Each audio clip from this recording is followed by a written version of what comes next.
Hello, and welcome back to another Yokai Modern Alley episode. Tonight's story doesn't start with a curse or a shrine in the woods, nor a forbidden book. It starts with something much more ordinary. A mirror, an offhand comment from a coworker, and a moment of exhaustion where curiosity wins over common sense. The original post was made on 2chan and was simply titled Real. No claim that it was fiction, no dramatic framing, just someone quietly insisting that what happened to them never truly ended. So grab a seat and let's begin.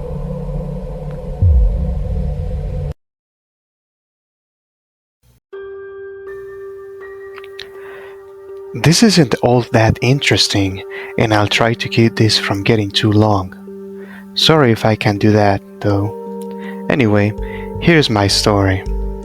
First, you need to know that being possessed, targeted, and followed by the unknown isn't fun. From my own experience, getting cleansed once or twice won't necessarily help you. This has been eating me up inside for too long because, honestly, my own story started about 2.5 years ago. I admit that for the time being, I can function just fine. I don't have any physical problems, and the problem is I don't know when all that will be taken away from me. Nobody does. I guess I should start at the beginning though. At the time, I was 23 years old, and it was my first year working full-time at a certain company. I worked my ass off at my job. I had just finished college and I wanted to do things right. The company was small, so there weren't many people that were around my age. Maybe it was out of necessity, but those of us who were younger ended up becoming pretty good friends.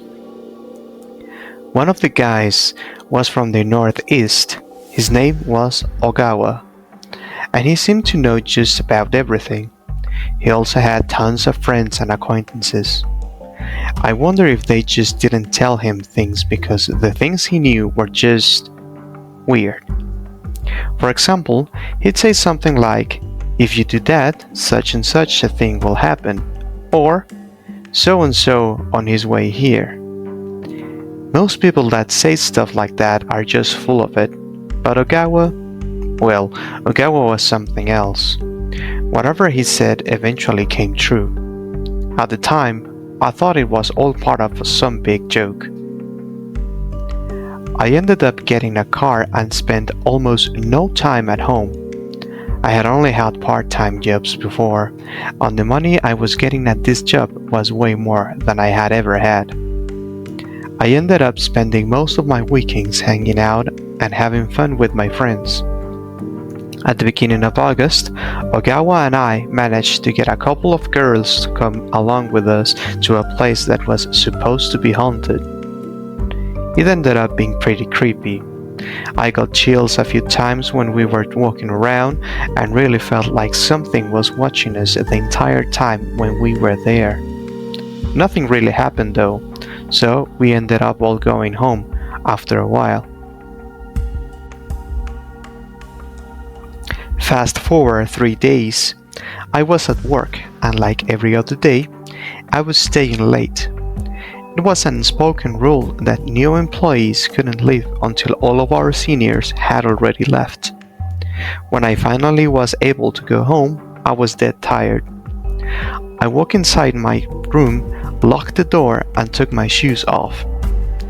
I don't know why, but as I passed my mirror, I did what you're never supposed to do.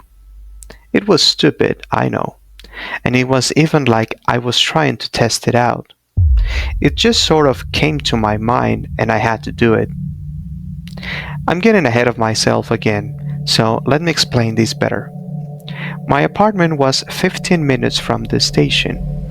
The apartment itself is a small studio with a short hallway leading to the door going outside. The mirror is at the right end of the hall next to the room. I don't want to give complete details, but Ogawa told me about a little ritual you can do in front of a mirror. He said, if you stand in front of a mirror and do something, and then look to the right, a thing will come out.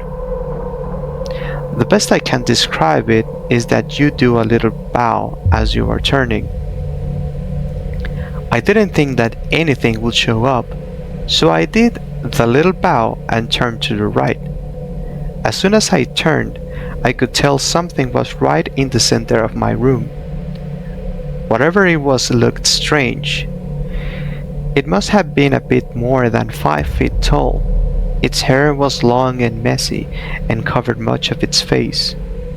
Paper charms of some sort were all pasted all over its face, but I couldn't make out how many there were. As I looked at its clothes, which I'm sure were the same that dead people wear, I noticed that it was swaying back and forth rhythmically. I froze in place. I couldn't make a sound. I somehow felt paralyzed with fear and confusion. My brain was going in overdrive mode, trying to understand what exactly was going on and what the thing was, but nothing at all made any sense. I want you to try and imagine what I was going through. Just close your eyes and imagine that you are in a tiny, perfectly silent room where something is standing there watching you. The ritual was obviously what brought the thing to me, but I couldn't understand what exactly was going on. I was overwhelmed with confusion and fear. Even though the lights were on, I was locked in place by my fear because I could still see that thing there as clear as day, and it just appeared out of nowhere. And it seemed to make the air around it blue somehow. The room was so silent that it felt as if time had completely stopped. I came to the conclusion that I had to get out of my apartment. My shoes were on the ground, and I inched my hand towards them, making sure not to take my eyes off the creature in front of me.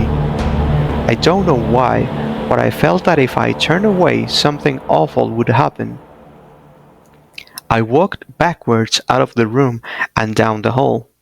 It usually only took about 3 steps to get about halfway down the hall, but I was moving excruciatingly slowly. I could still see the thing from the mirror, and I saw that its swaying began to increase in intensity. I continued moving backwards, only to notice that it was also starting to moan softly. I don't really remember what happened after that. The next thing I knew, I was walking into the convenience store near the station. To my relief, there were plenty of people inside, but I couldn't take my mind off what just happened. Part of me felt something like anger directed at the thing that invaded my home, while the other part of me that managed to keep it cool was more worried about whether or not I remembered to lock the door. I was too scared to go home, and I ended up spending the night in a family restaurant waiting for morning. I opened my door as the sky began to turn gray and slowly made my way down the hall and back into my room, but it was gone.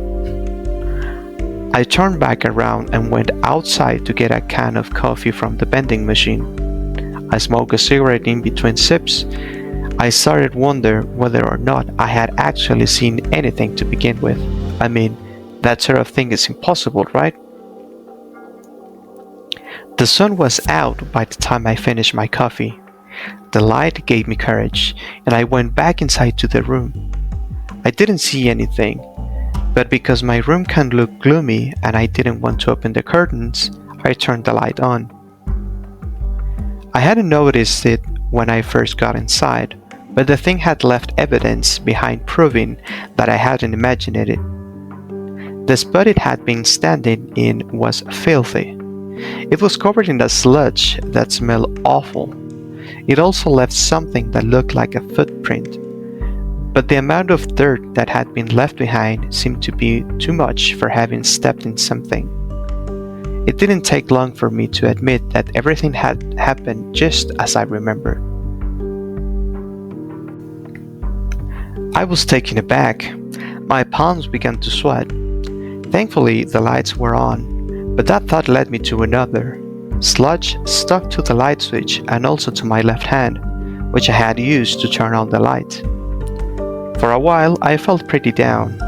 After brooding, I finally realized that there wasn't much I could do to reverse what had happened, so I may as well deal with it. I brought it here, so it was my responsibility. I guess I'm a good example of someone with AB blood. I can be irresponsible at times, but I'm usually able to think things through. I washed up all the dirt as well as I could, and I took a shower. I had work that day, so even though I didn't get any sleep, I left as soon as I got dressed.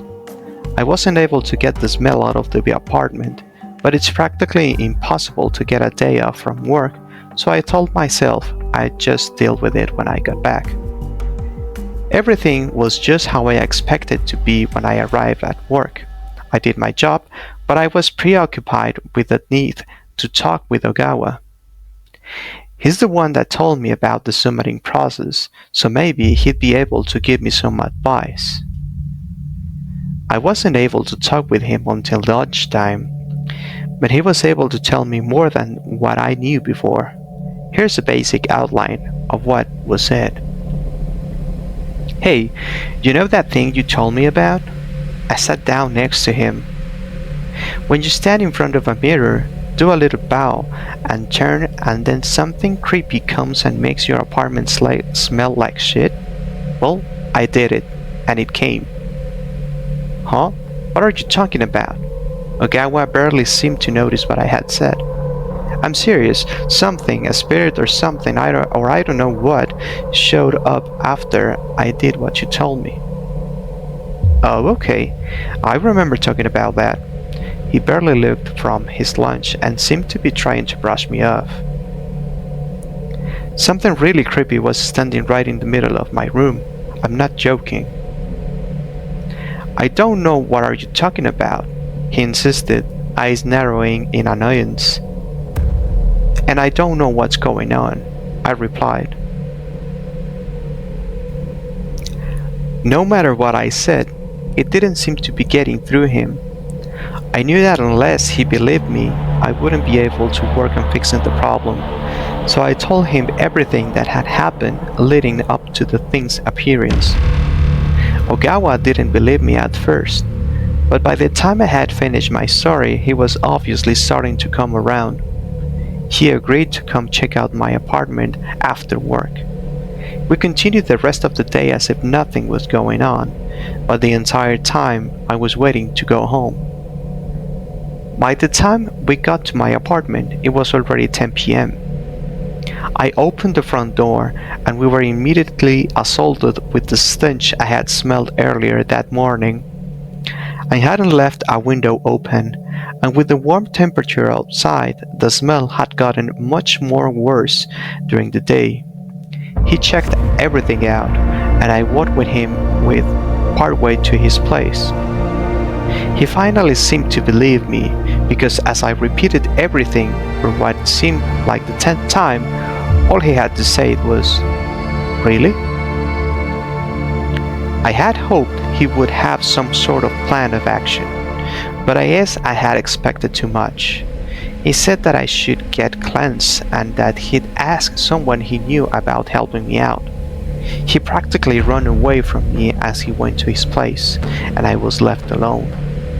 I guess all I had to rely on was one of his many acquaintances and hope they pulled through.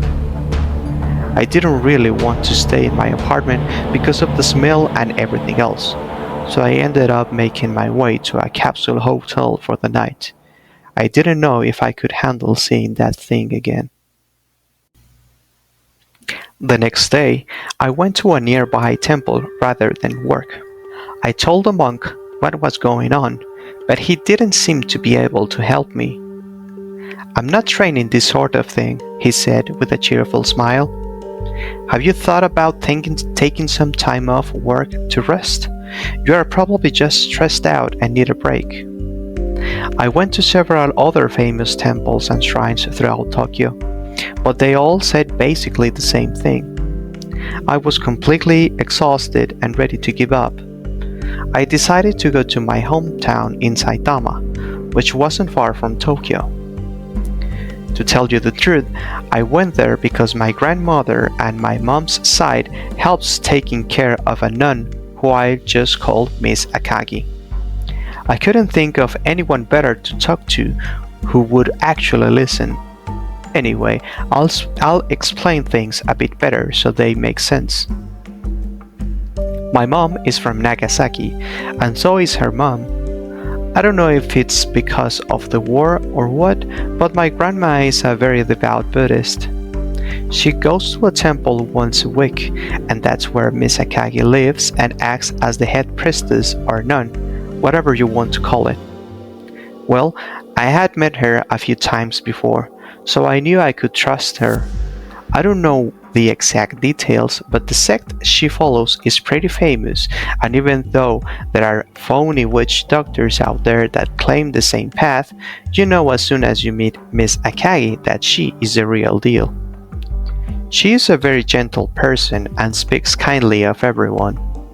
When I was in middle school, my parents decided to buy a plot of land and build a house. I don't know if I'd quite call it a groundbreaking ceremony, but when something like that happened, we had the land cleansed. A week later, my grandma called and said Miss Akagi insisted on coming and cleansing it by herself. Apparently, the land was bad. My mom didn't know how since we'd already had everything cleansed by a priest. But Miss Akagi insisted there were still bad things connected to the property. I knew that I could depend on her. Because I had spent so much time trying to find a priest in Tokyo that would help me, I didn't get off the bus near my parents' home until almost 9 p.m. The town is mostly factories, so unlike Tokyo, there weren't many people out and about despite the early hour.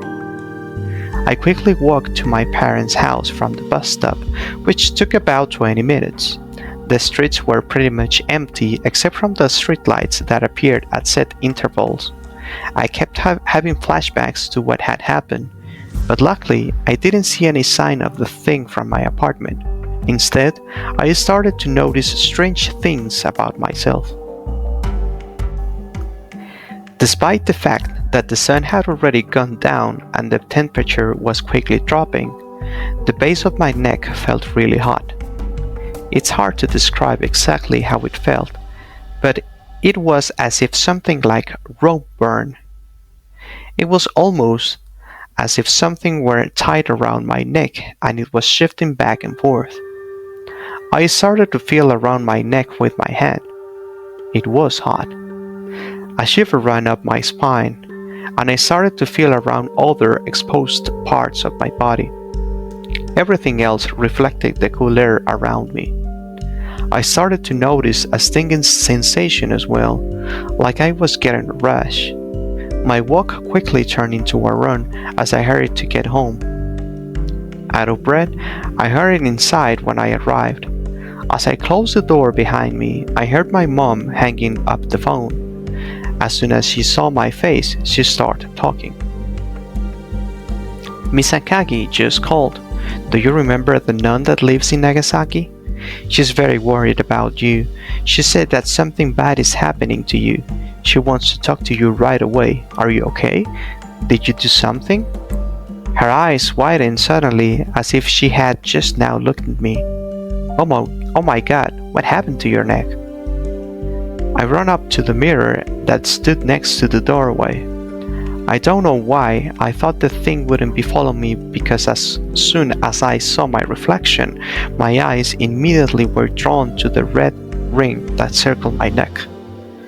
It looked as if I had been on a tight leash or something. I stepped closer to the mirror to get a better look. A rash was definitely making its way around my neck, and it showed no signs of going away. I felt starting to shake. I couldn't think, I couldn't reply. All I could do was slowly walk upstairs to my mom's room where a small statue of Buddha stood. I repeated a prayer over and over again. What happened? My father, who had apparently spoken with my mother, stormed into the room. My mother was getting scared, so she called my grandma. I couldn't make out what she was saying through my own prayers, but I could tell that she was crying. Something about hearing her fear made me realize just how bad my situation was. There was nowhere I could hide. That thing would track me down wherever I went. After 3 days, my situation was only getting worse. I don't know if it was because of my mental condition or the hold that thing had on me, but I had a high fever for 2 days. My neck was constantly sweating, and around lunchtime the second day blood was mixed in the sweat. The blood stopped by the next morning, as did my fever for the most part. I was finally able to calm down a little bit. But my neck was still itchy in that prickly sort of stinging way. Anytime anything touched it, like a towel, a shirt, or a blanket, it sent new waves of soft yet sharp pain through the rash. I wonder if it might not be because the blood was scabbing over, so I forced myself to avoid touching it. I stayed in bed all day, forcing myself to avoid thinking about it. But when I went to the bathroom, I couldn't help but look myself in the mirror. My eyes were drawn to my reflection.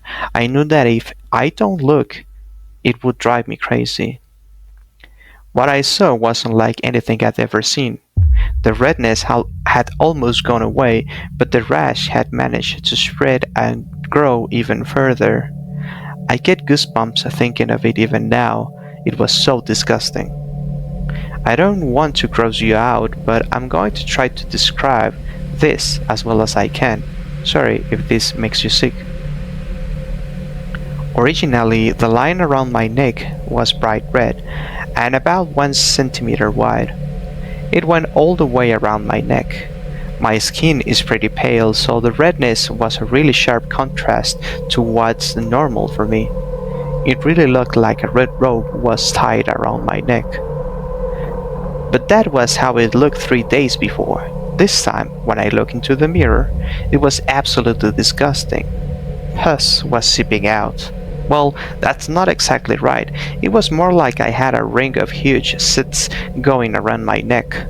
There wasn't any space between the slits, though, and there was pus leaking out from almost every bump I could see. It was much more worse than what I could put into words. I threw up on the spot. It was so shocking. I washed my neck off with water as well as I dared, and I got some ointment from my mom. I layered it on it and went back to bed, where I cried for much of the night. Why me? That's all I could think. Nothing else came to mind except resentment that I was going through this. Around the time I got to the point where I couldn't cry anymore, my cell phone rang. It was Ogawa. When I saw his name on the caller ID, I was filled with hope. I was suddenly filled with an energy I forgot I had. I don't think I have ever been happier to get another phone call in my life. Hello? I answered as quickly as I could. Hey, what's up? Are you alright? No, I'm not doing so great. I wondered, so things are bad, huh? Bad doesn't even begin to describe it. Anyway, have you heard anything from anyone that could help me? When he didn't answer right away, I knew something was up. I'm sorry, but no. I asked some friends from back home, but nobody knew anything. So what do I do? Even then, I knew that he probably did what he could to help me, but I wasn't really in the place to sympathize with him. I probably sounded selfish to him, but I didn't care. Calm down a second, alright? Nobody I know can do anything for you, but a friend of a friend might be able to help. My friend says this person is really strong and that they'd be happy to meet you, but what? Well, it's kind of expensive. It costs money? Yeah, that's what my friend says. What you wanna do? How much is it? According to my friend, it will be about 500,000 yen. 500,000 yen? How the hell am I supposed to pay for that? I had a job, but there was no way I could pay that much money up front. I wasn't what I call poor, but I didn't really have enough left over to save much at the end of the month. Still, if it would release me from the pain and fear of being hunted, I didn't really have much of a choice. Alright, when can I meet them? My friend says they live in Gunma.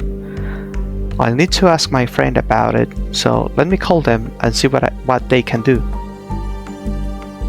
The conversation finished up and I went to pray in front of the altar again. At some point, my mom called her mom. She said that Miss Akagi would be coming to consult and save me as soon as she could. There was a problem though.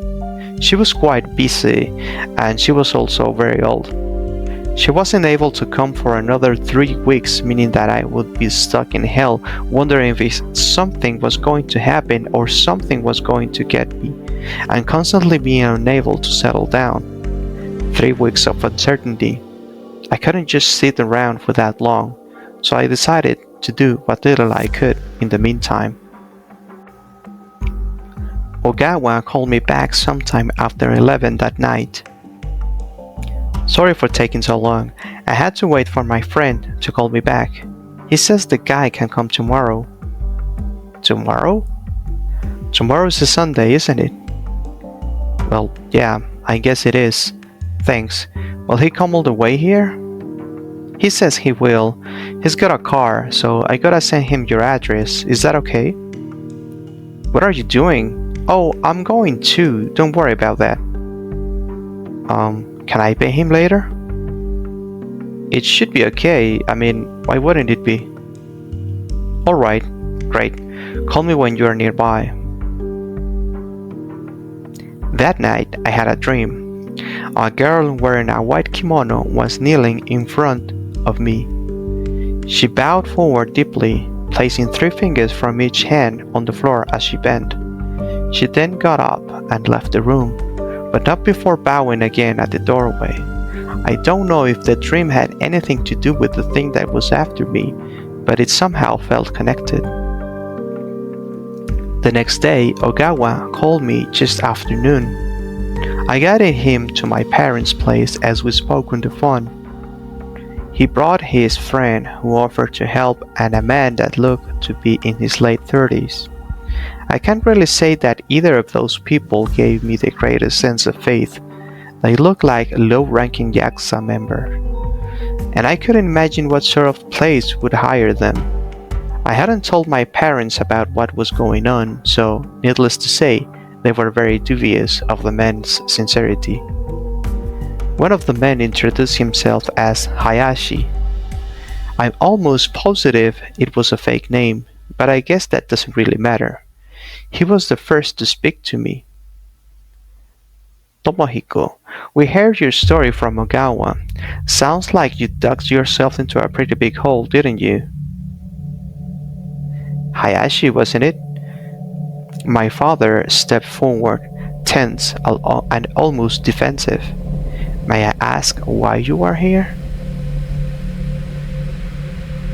Because everything just went worse. I can tell you that, right? Well, you might not believe everything I want to say to you, but you know your son is in trouble, right? Well, my friend Ogawa here called me up begging for help. Says his friend is in deep trouble. That's why I'm here. He is in trouble? My mother picked her head around my dad's shoulder, her eyes flicking from Hayashi's face to mine. Yeah, you see, I have some experience with these sort of things. The problem is that the cases I've worked on weren't this bad. I mean, not to freak you out or anything, but just standing in this room is enough to make me feel scared. My father wasn't convinced. Excuse me, but what exactly is your job? You really want to know the answer to that? Well, yeah, of course you do. I come here out of nowhere and start talking crazy left and right. You probably think I'm a lunatic or something. Well, I won't answer you exactly because that's a complicated question with a complicated answer. Just trust me when I said that you're going to want your son exorcised and everything he's come into contact with cleansed. You don't want him taken away from you, do you? Can we really trust you to help us? My mom, while less doubtful than my dad, didn't seem to completely believe what Hayashi was saying. I will help you if you let me. This sort of thing can only be handled by experts such as myself. And, this is pretty dangerous for me too. I need some sort of insurance to guarantee I can trust you. Do you get what I'm saying? How much do you want? My father's doubt strengthened, and the lines on his face hardened. Well, if I don't get 2 million yen, are you kidding me? My father's face turned red with anger. I've already done you a favor by coming all the way here. I mean, I'm trying to help a friend here, but if you don't want my help, I can just leave right now, or I can stay if you give me the 2 million. And then I can save your son's life. I think that all things considered, that's a reasonable price to pay. And haven't you already gone to a bunch of temples for help, and none of them gave you a solution? Well, that's because not many people actually know how to handle these situations. Do you really want to start searching all over again? I stayed silent. When Hayashi brought up the price, I looked at Ogawa, who seemed just as surprised as I felt. After talking between themselves for a few moments, my parents reluctantly agreed to cover the costs. He then said he would conduct the exorcism that night and began preparing. He left the house after saying he needed to get ready. Really, he meant that he was going to get the money my parents had promised him. He then came back that evening and immediately got to work. He arranged candles around the room we were standing in and pasted a charm in the center of the room. He then sat on his knees, set a crystal ball just in front of himself, and took a rosary in his hands. He took what I assumed was sake and poured it into a glass. That was the extent of his preparations. Hey Tomohiko, I'm going to exorcise the ghost from you, right? Everything's gonna be alright now, so I need mom and dad to do me a favor. Sorry, but I'm gonna need you to leave the house for a while, alright? I can't promise that this thing won't try to possess somebody else, and we don't want that happening to you. My parents looked at him suspiciously and then slowly left the house. They went into their car outside and waited for everything to be over. Hayashi began once the sun had gone down and most signs of light had disappeared from the outside. He began chanting something that sounded like a sutra to me, and at set intervals he would put his finger into the cup and flick the liquid at me.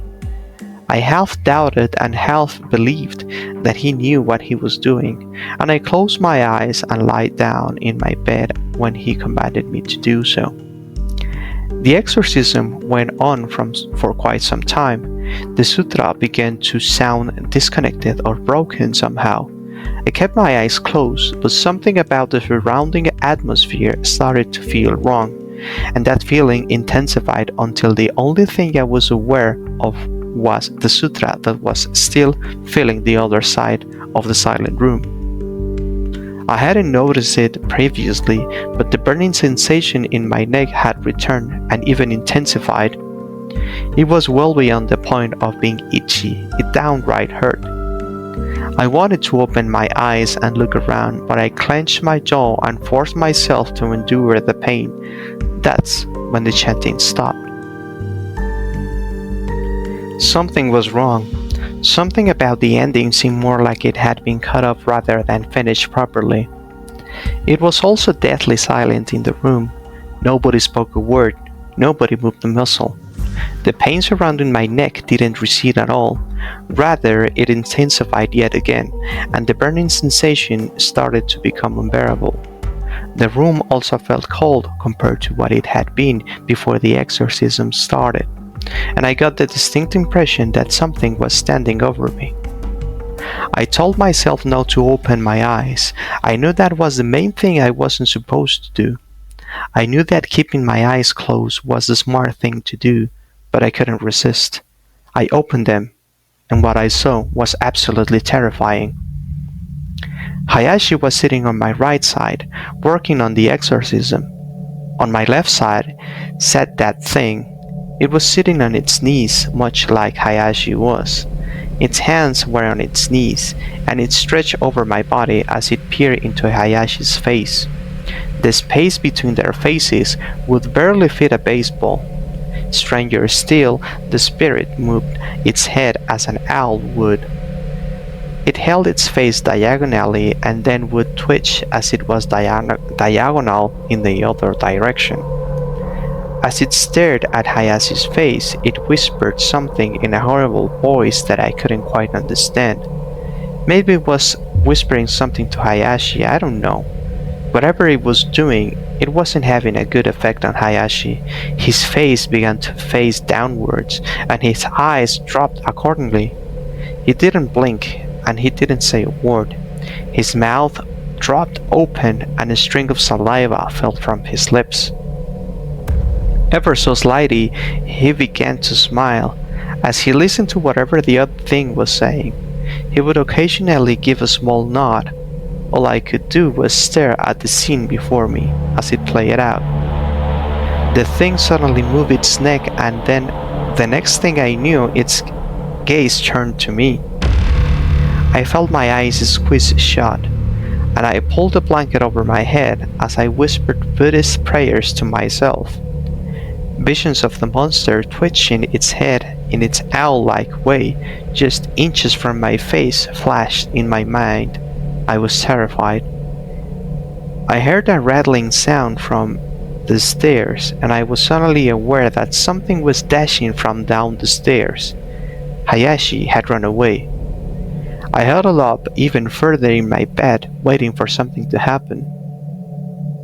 Moments later, my parents rushed into my bedroom, turned the lights on, and ripped the blankets out of me.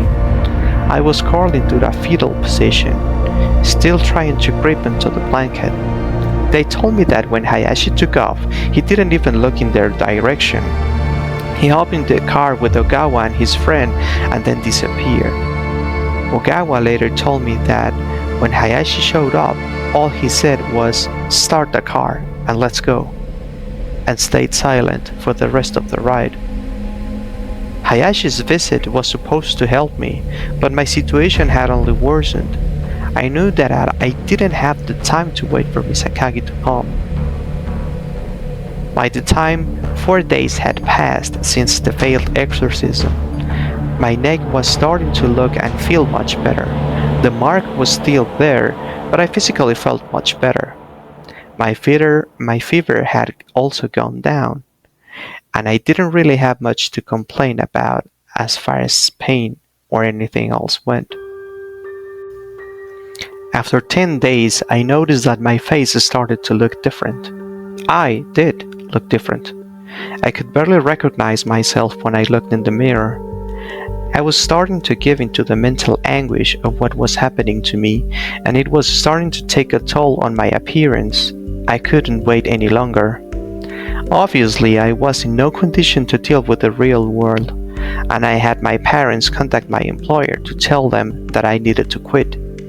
While they didn't tell me at the time, I guess my parents got an earful from my boss.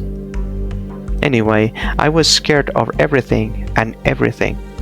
The persimmon tree outside the window, swaying in the wind, was awful.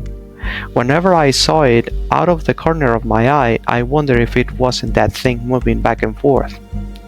It would still be 2 weeks until Misakagi could come and visit me, and I was getting restless.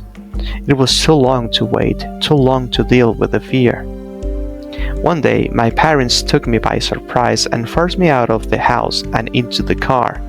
They were bringing me somewhere. Don't worry, everything will be fine. My father insisted several times on the way. My mother, who was sitting in the back seat with me, reached over and began massaging my head and shoulders. I don't know how much time passed, but at some point the sun went down and the moon took its place in the sky with the stars. Even though I was more than 20 years old, I scooted over next to my mom and fell asleep leaning on her shoulder. When I woke up, the sun was coming up and I felt refreshed. My parents told me it had been a day and a half since we got in the car. I got a feeling that told me I wouldn't sleep in like that again. I tried to keep those thoughts from occupying my mind, and I looked outside. Wherever we were, it wasn't familiar to me. Little by little, my memory was jogged by various parts of the scenery. I was certain we were in Nagasaki as soon as I saw a train going by in the center of the road. I was quite surprised that my parents had brought me all the way across the country. I assumed that they knew taking a plane or a train would have been out of the question for me, so they drove me themselves. They admitted that they had stopped several times along the way for breaks, but my dad didn't get much sleep. My mom didn't want me to worry, so she stayed next to me the whole time to help me stay calm. I don't think I'll be ever able to repay them from what they did for me. My grandparents live in a city called Yanagawa. When we arrived, we stopped at the bottom of the steep hill, and my parents got out of the car to talk with my grandparents before they brought me in. They lived on the hill, and you need to walk up a set of stone steps to get into their house.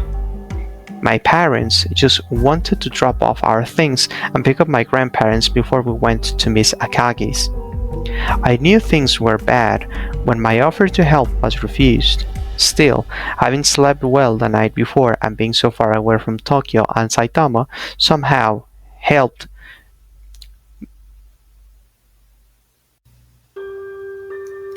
While I was still waiting in the car for their return, I sat cross-legged on the seat.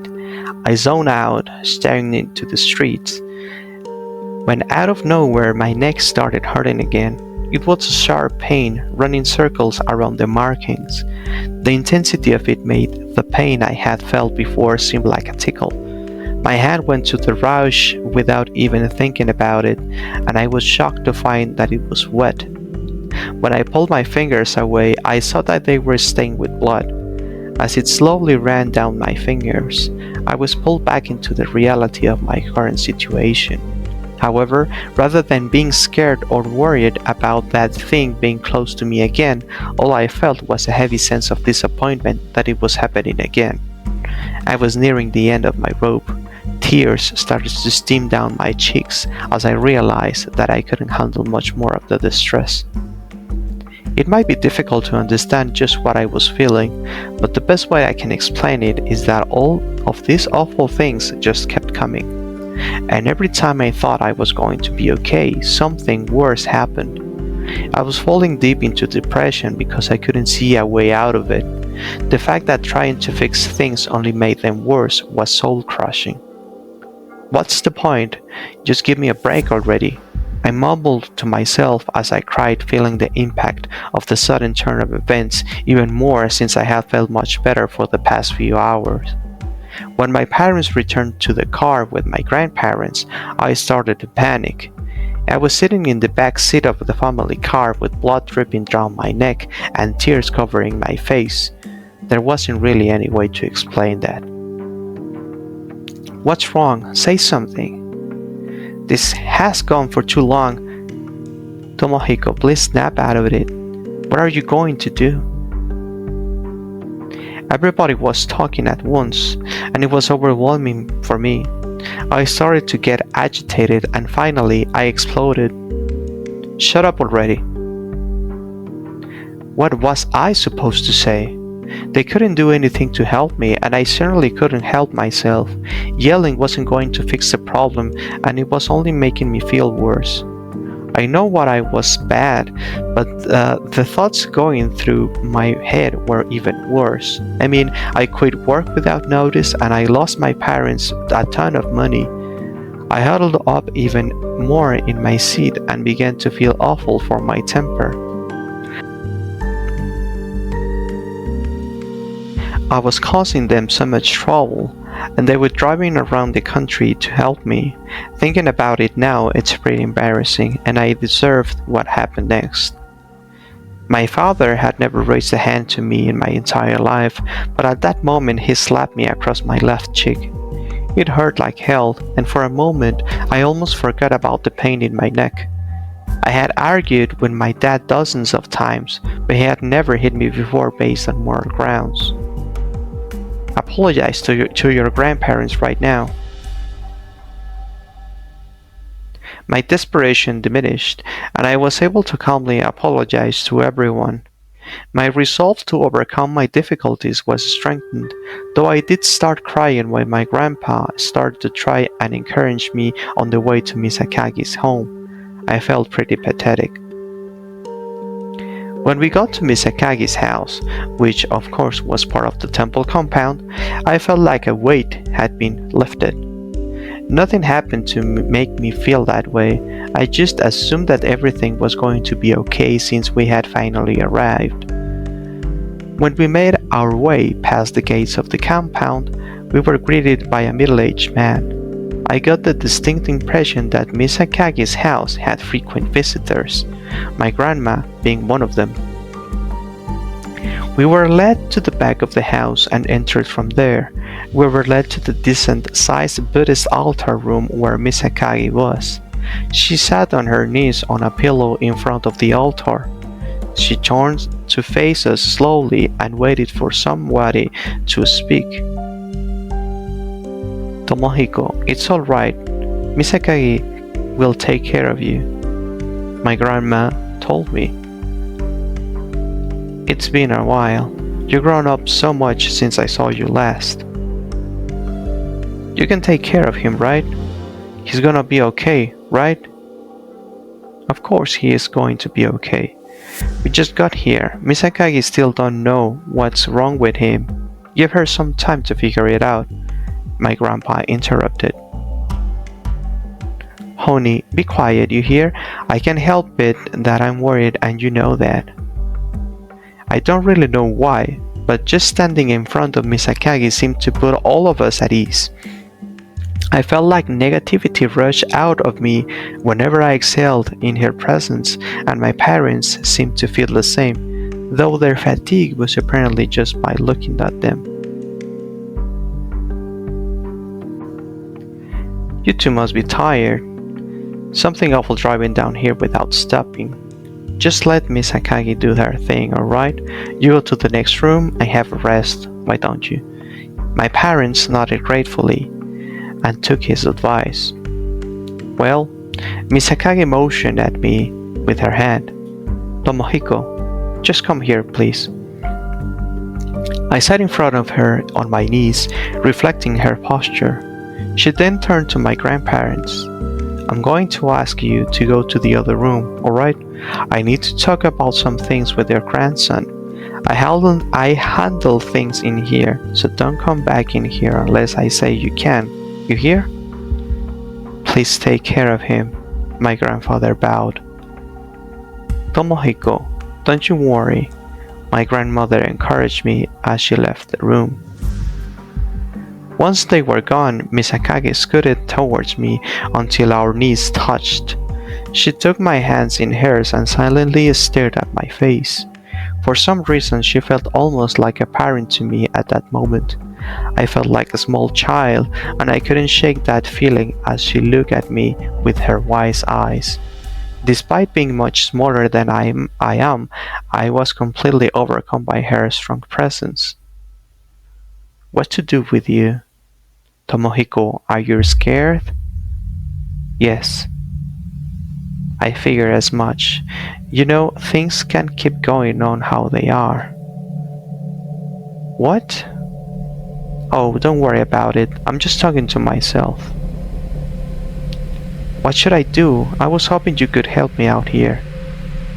And I want to know what that thing is, and why did it attach it to myself? I'm ready for this to be over with. Is there anything you can do for me? I haven't done anything wrong, please, just help me out. I mean, yeah, I went to that haunted place, but there were other people with me. It wasn't just me. Why am I the only one who's having all this happening to me? Is it because I did the stupid mirror thing? Is that why? I don't get it. Why is this happening to me? I didn't know what was happening, and I'm not even sure transcribing it entirely correctly because I was speaking so strangely.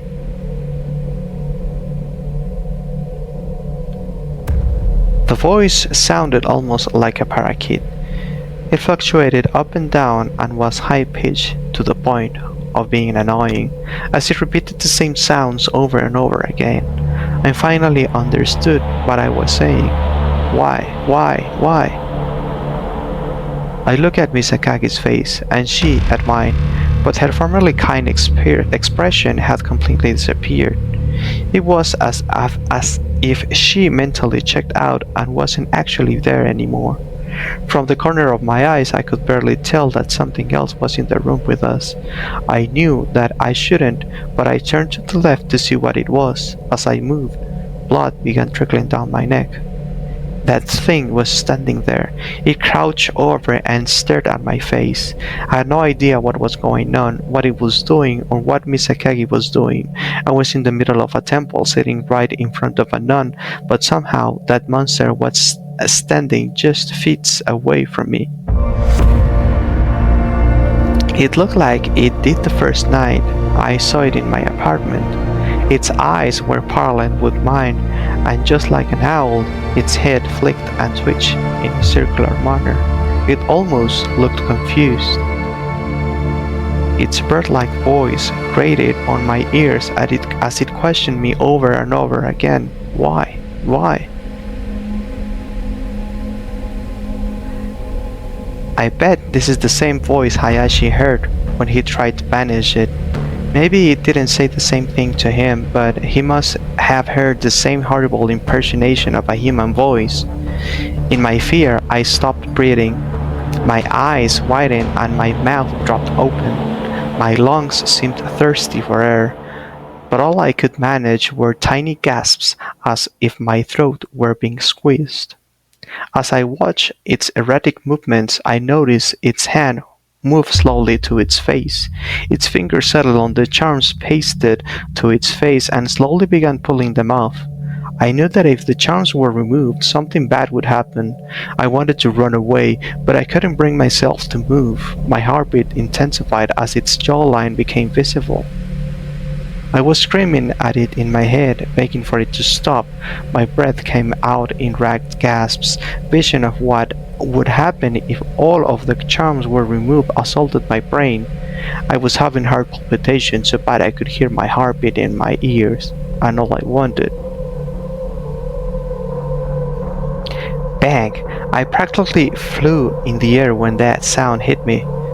I thought my heart was going to burst, it was so startling. Because of the way I had been sitting, I almost fell over, but I managed to right myself and turn around. I ran out of the room as if I were on autopilot. Despite my best efforts to run as quickly as I could, I stumbled as I moved because my legs had fallen asleep.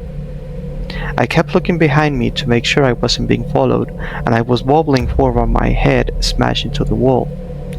I was so scared I didn't feel the pain at all, blood running to my eyes from my forehead, but I cared more about getting away from that thing than I did about where I was actually going.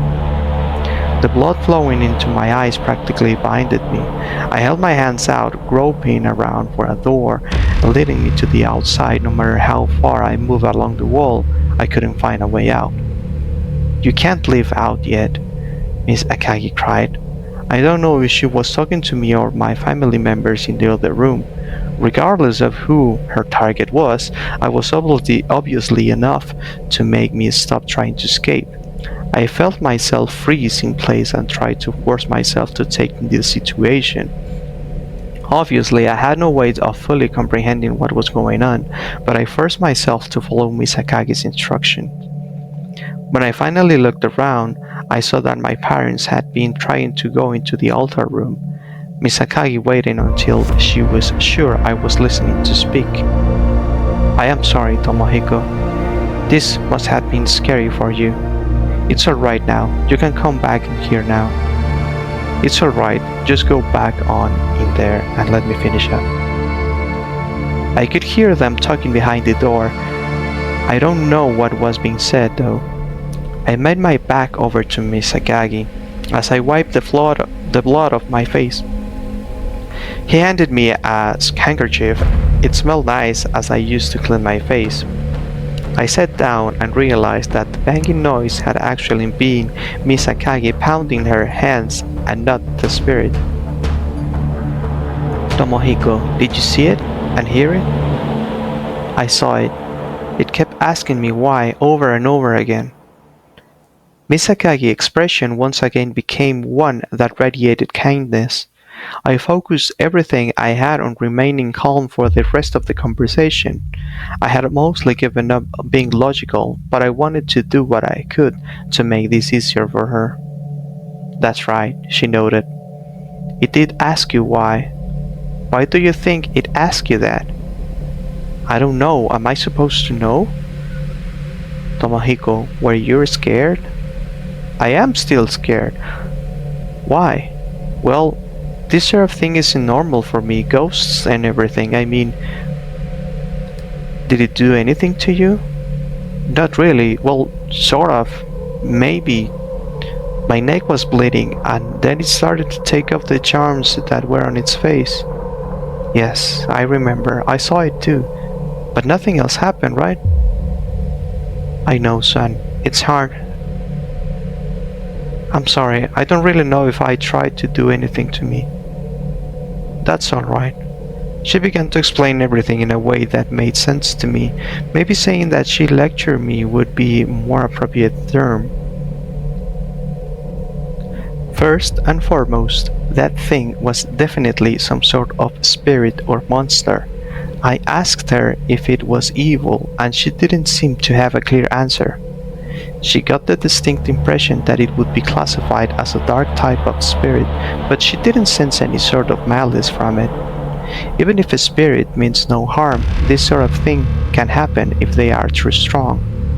She replied when I asked about what happened to me. She, the spirit, was alone for a very long time. She went years wanting someone to speak to be touched by, to be seen by, and just to be noticed. Tomohiko, you may not know this, but you're a good person. Lots of people think that about you.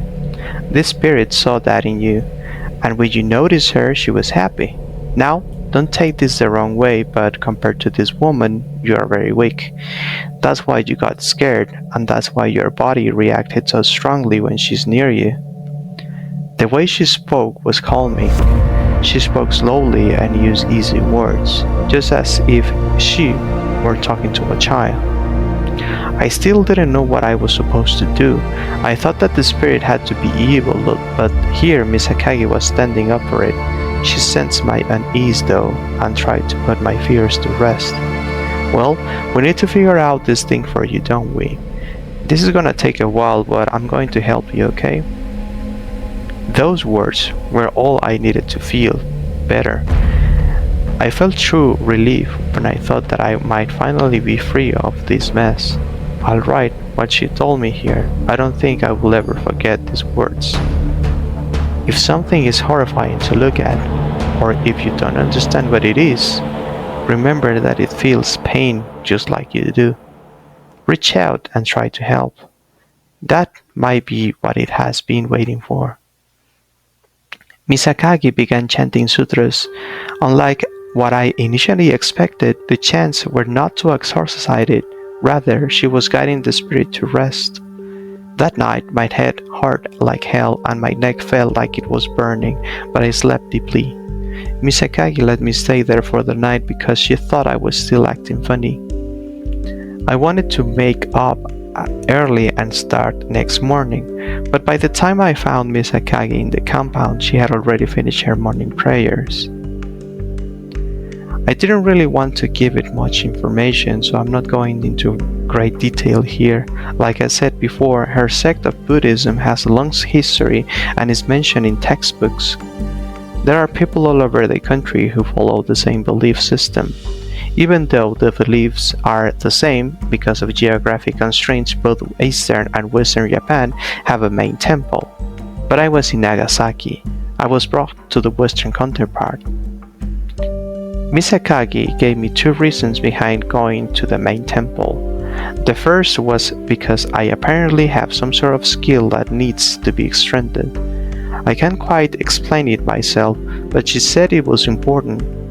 Another reason was because we needed to conduct a memorial service for the spirit to assist with its transition to the other side. My grandmother was the happiest of us to hear this, and my father was less than thrilled because he still didn't quite believe it. "It's fine. I'll be back," I told him.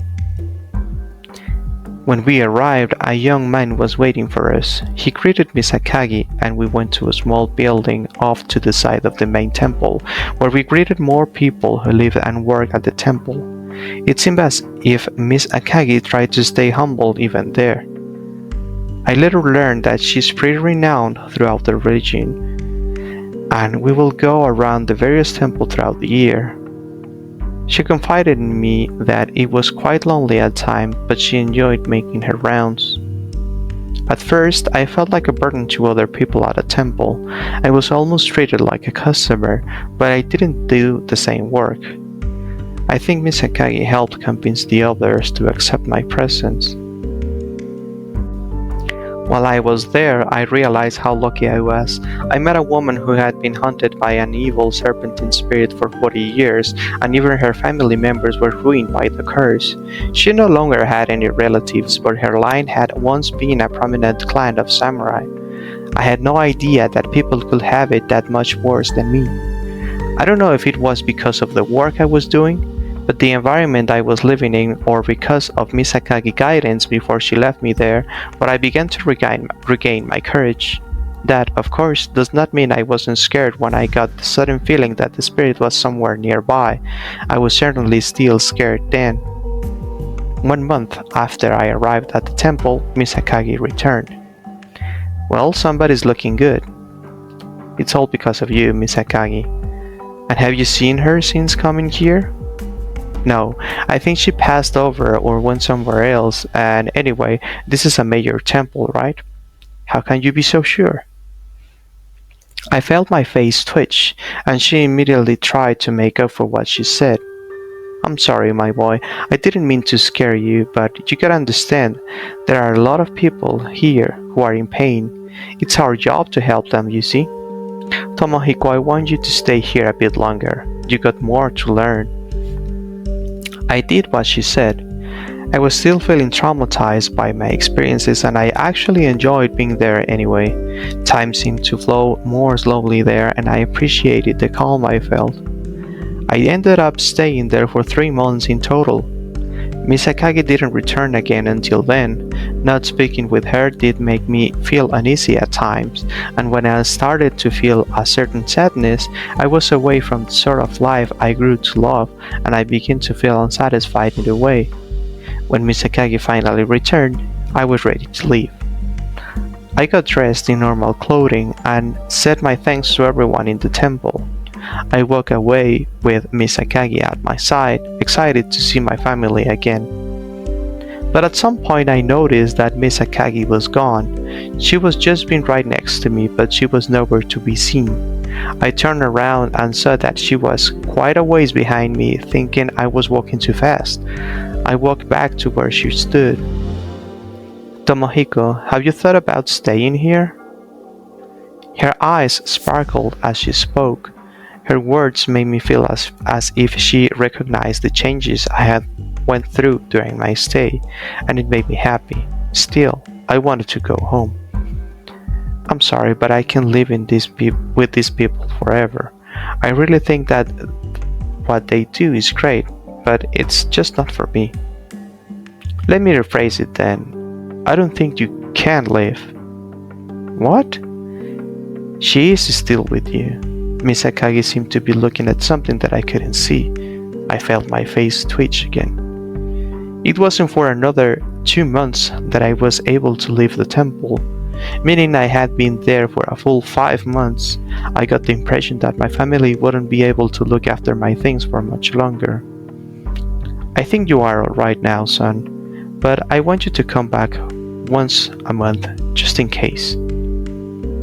Miss Akagi said as we left the compound. Even she couldn't tell if the thing was actually gone or if it had just gone into hiding. It took a while, but I finally was able to readjust to my old life. My mom went through the trouble of cleaning things up at my apartment, and some of my things were moved to their house. She said that when she visited my apartment, it smelled like something had been burning. There were small bugs gathered in the center of the room on the floor. I didn't have enough courage to go check it out myself, but when I did finally go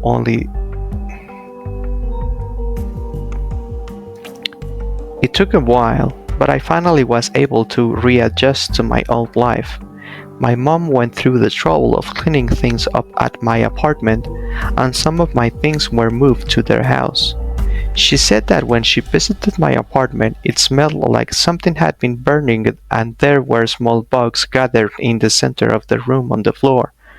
I didn't have enough courage to go check it out myself right away, but when I did finally go, only the smell remained. My mother said it was better that I didn't see the bugs. One of the things I was most excited about was getting on my cell phone. I hadn't really cared while I was at the temple, but when I saw it, I was glad to have it back. It had been almost half a year since I last checked it, and hundreds of texts and emails filled my inbox. Many of them were from Ogawa. He blamed the entire situation on himself, which he was apt to do, and he apologized I don't know how many times. Many of his emails were giving suggestions about what I should try next. I heard you can try such thing and such thing, and I found a person who might be able to help you, and other pieces of advice. He really seemed to want to help me so much as he could. My mom admitted that he even visited the house a few times. 2 days after my return, Ogawa called me. I could barely understand what he was saying because the background noise was so loud. He seemed to be at a party or something, so I hung up on him. I sent that text saying I'm going to kill you and left it at that. He replied the next day saying that he wanted to apologize. He felt weird calling me, but he wanted to come over and talk in person. I agreed, and he showed up later that night. It was quite a long drive for him, and it seemed like he felt pretty bad for what happened. He knew I didn't want to go out at night, so he came to me instead. When I let him in the doorway, I punched him twice. One was to make him stop blaming himself for what happened, and the other was for him taking that talking about that sort of thing at a party wouldn't piss me off. He seemed to accept the blows as forgiveness, even though the second one may have been overkill. I told him everything that happened. We had a lot of fun and got scared together just like old times. He also told me what happened the night Hayashi bailed on me. Apparently when he ran out of my parents' house, it was really obvious that something was off about him. Ogawa and the other guy who had come with them both freaked out when they saw him, and when he dove in the back seat of the car, they had no choice but to leave. If we refused or tried to stall, I think he might have done something to us. Ogawa seemed ashamed to admit that to me. I guess that as they were driving towards the highway, they stopped at a red light. Hayashi apparently took that opportunity to get out of the car and run away. He was acting really strange. Ogawa seemed to be reliving the moments as he spoke. He would randomly start laughing and he was shaking really bad. He kept saying these weird things like I'm different and I won't do that. It scared the shit out of me. This made me remember Hayashi speaking with the spirit that night. I tried to erase the images from my memory, but it didn't work. I don't blame them for not coming back to my parents' house. I'm sorry for being such a coward, he said and lowered his head. I forgave him easily. I asked what happened to Hayashi after that, but apparently nobody has heard from him since that night. Ogawa got pretty pissed after all of that happened and started questioning the other guy. Apparently Hayashi was a guy down on his luck and stopped to a fraud, get some money together. Ogawa's friend introduced him thinking that my being haunted must be some sort of hoax. He also wanted a cut of the cash, of course. Ogawa offered to go after the guy for me, but since I'm the one that got myself into this whole mess, I told myself that I can't really blame a guy for trying to help me. It's not like I can expect anybody to actually know what I've been going through, and Ogawa did the best he could with the resources he had. I shouldn't have expected him to jump into action and say, well, this is what's going on and here's what we are going to do. After that, I did as Misakagi suggested and went to visit her every month for the first year. The following year, I went once every 3 months. Ogawa also started to visit my house quite regularly, and he always made sure to talk to me before and after I went down to Nagasaki. 2 years after I had last seen the spirit, Misakagi said she had good news for me. I don't think you need to worry about her anymore, Tomohiko. You should still come and visit every once in a while, though. And don't do anything weird again. Is it really over? I don't know. 3 months later, Misakagi passed away, so maybe I'll never know. I wish I could have learned more from her, but right now, all I can do is hope. 2 months after her funeral, I was finally able to start feeling normal again. I got to the point where I occasionally thought about what happened. Other times I completely forgot about it because I felt so far removed from it with how normal my life was becoming. I no longer needed to talk about it with anyone. The only thing I really wanted was to live life as best as I could. One day I received a letter in the mail. It was from my grandmother. When I opened the envelope, I was surprised to see that it was actually 2 letters. I looked at the first, which was from my grandmother.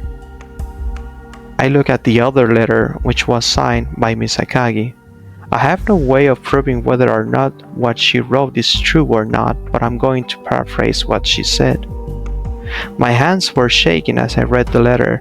I started to feel sick and I broke out in a sweat. My heartbeat went into overdrive. What was I supposed to do? I thought I was free, but according to the letter, I suddenly felt I was being watched. But where could I run? If it was only hiding, could it just reappear right in front of me anytime? Once the seed of doubt was planted, it was over. Nothing could be trusted. What Misakagi being hurt by that thing? Is that why she left me with this letter when she died? Will everything go back how it was? And what about Hayashi? Is he still being followed by it too? I still want to know what it said to him. Was it different than what it was said to me? Maybe something more concrete? Is that why he went crazy? Misakagi lied to me to keep me from worrying, but if it was bad enough to lie about, how bad was it? Enough for her to worry about her in their dying moments. I don't know anything else. It's been 2.5 years and I still don't know if I'm safe. I still don't know why it happened and I'm still searching for answers. Nobody I've spoken with has any idea about it either, whether I invited this thing to me unknowingly or it attached itself to me as the result of something I did. I don't know. My only explanation is that it must have been some sort of accident. But thinking of it as some sort of accident is too painful. Did I do something bad? Because I can't think of anything I've done that warrants this sort of pain. It's really unfair. That's all I have to say. I know a lot of people out there think that ghosts are cool, and to you, I say being possessed, targeted, or followed by something isn't something to laugh about. It isn't a joke, because even if somebody tells you that it's over, you can never let your guard down ever again.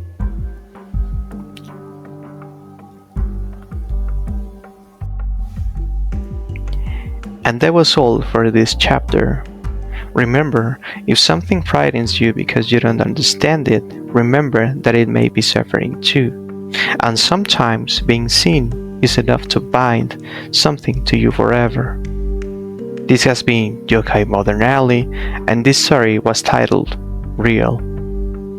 If you like this, please be sure to subscribe and hit that like button. I'll see you in the next one. Thank you, and have a great night.